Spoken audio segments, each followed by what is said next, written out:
Преди имах съпруг, сега съм сама. Но не и изоставена. Казвам се Мария.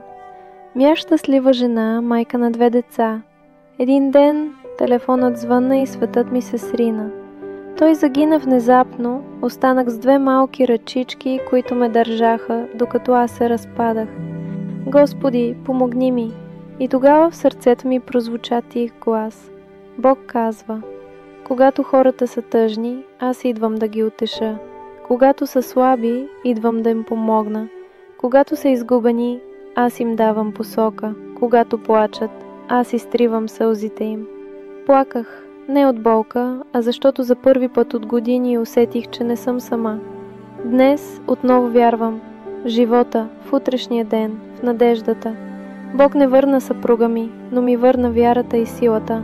Ако и ти търсиш светлина, тя идва. Не спирай, не се предавай. Ако и ти си преминал през страдание, помни, че не си сам.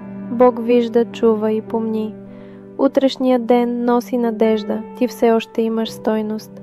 Ако тези думи са те докоснали, напиши Амин в коментар. Ще ти изпратим лично, нежно послание в Messenger. Присъедини се към нашата безплатна група за молитва.